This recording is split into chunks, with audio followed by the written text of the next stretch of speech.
Assalamualaikum warahmatullahi wabarakatuh.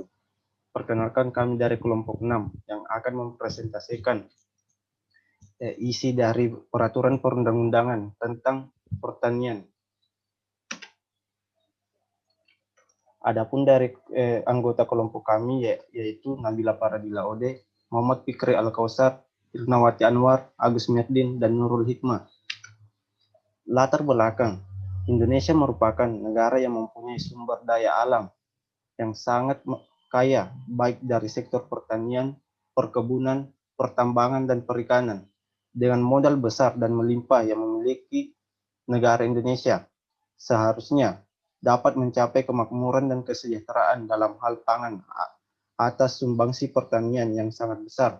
Kekayaan hasil pertanian akan memberikan peran penting dalam perekonomian nasional. Kebijakan alih fungsi lahan pertanian yang dibuat suatu negara termasuk Indonesia bertujuan untuk mengatur ketersediaan lahan pertanian agar tetap stabil dan tidak menyempit, tidak mudah atau cepat rusak akibat ulah atau pemanfaatan para penghuninya, karena pada dasarnya peralihan lahan terjadi pada saat zaman dahulu yang bertujuan untuk mempertahankan hidup manusia. Selanjutnya saya persilahkan kepada Nabila Paradila Ode untuk membacakan materinya. Oke, baik. Saya akan melanjutkan membacakan materi tentang perlindungan lahan pertanian pangan berkelanjutan. Ketentuan Pasal 44 Ayat 1 Undang-Undang Nomor 41 Tahun 2009 berbunyi, perlindungan hukum adalah segala upaya pemenuhan hak dan pemberian bantuan untuk memberikan rasa aman kepada saksi atau korban.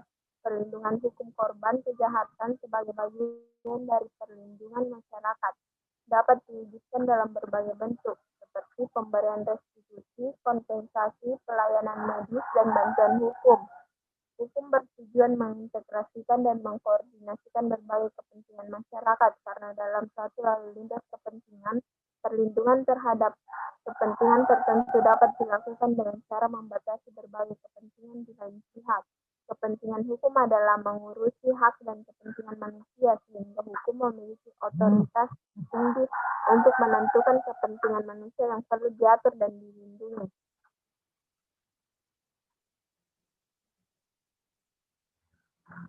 Dalam sejarah Indonesia pernah mampu mencapai swasembada pangan pada tahun 1984 melalui gerakan Revolusi Hijau, yaitu gerakan untuk meningkatkan produksi pangan melalui usaha pengembangan teknologi pertanian. Keberhasilan gerakan Revolusi Hijau merupakan bukti upaya pemerintah dalam meningkatkan kesejahteraan petani seiring pertumbuhan populasi dan perkembangan peradaban manusia, penguasaan dan penggunaan lahan mulai terusik. Keterusan ini akhirnya menimbulkan kompleksitas permasalahan akibat pertambahan jumlah penduduk, pemenuhan dan pemanfaatan teknologi, serta dinamika pembangunan. Lahan yang semula berfungsi sebagai media bercocok tanam atau pertanian berangsur-angsur berubah menjadi multifungsi pemanfaatan. Contohnya di Kota Malang, Jawa Timur yang luas wilayah sebesar 110,06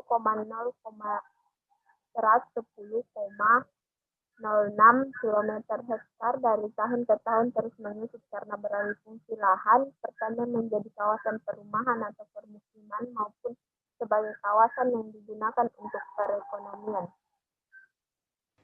Dalam hal ini, pembukaan Undang-Undang Dasar Negara Kesatuan Republik Indonesia tahun 1945 menyebutkan tujuan bernegara adalah melindungi segenap bangsa Indonesia dan seluruh tumpah darah Indonesia dan untuk memajukan kesejahteraan umum, mencerdaskan kehidupan bangsa, dan ikut melaksanakan ketertiban dunia yang berdasarkan kemerdekaan, perdamaian abadi, dan keadilan sosial. Oleh karena itu, perlindungan segenap bangsa dan peningkatan kesejahteraan umum adalah tanggung jawab penting bernegara, apalagi menyangkut tentang perlindungan fungsi tanah oleh negara pada lahan pertanian terhadap alih fungsi lahan atau yang dikenal dengan konversi lahan.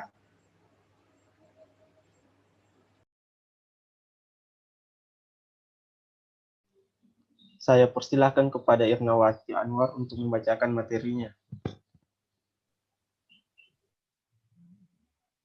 Langsung saja, solusi dan mekanisme alih fungsi pertanian. Mekanisme pengajuan pengalih fungsian lahan pertanian ke non-pertanian pada prinsipnya harus mendapatkan izin dari instansi terkait dalam hal melaksanakan konversi lahan tersebut.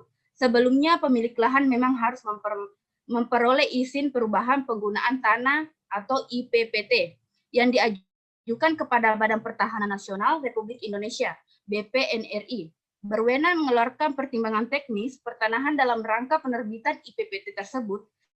Namun, kondisi berlaku di tiap daerah yang berbeda-beda. Ada IPPT yang dikeluarkan oleh bupati, wali kota, sebagaimana diaturkan dalam peraturan daerah. Ada pula IPPT yang dikeluarkan oleh Kepala Kantor Pertahanan yang berupa risalah pertimbangan teknis pertanahan.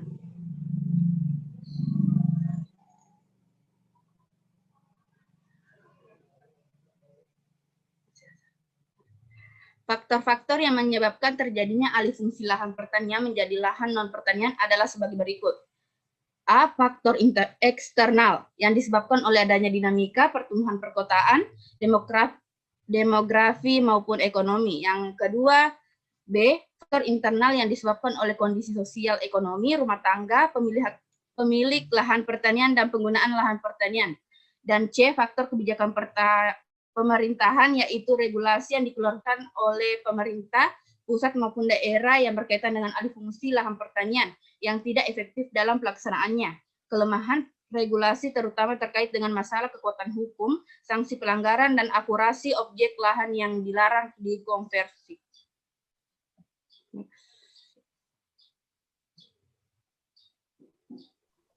Adapun kesimpulan dari materi kami, yaitu laju pertumbuhan penduduk dan pembangunan yang pesat memerlukan lahan baru sehingga menimbulkan kompetisi penggunaan lahan dan alih fungsi lahan pertanian pangan menjadi lahan non-pertanian yang dapat mengancam ketahanan dan kemandirian pangan.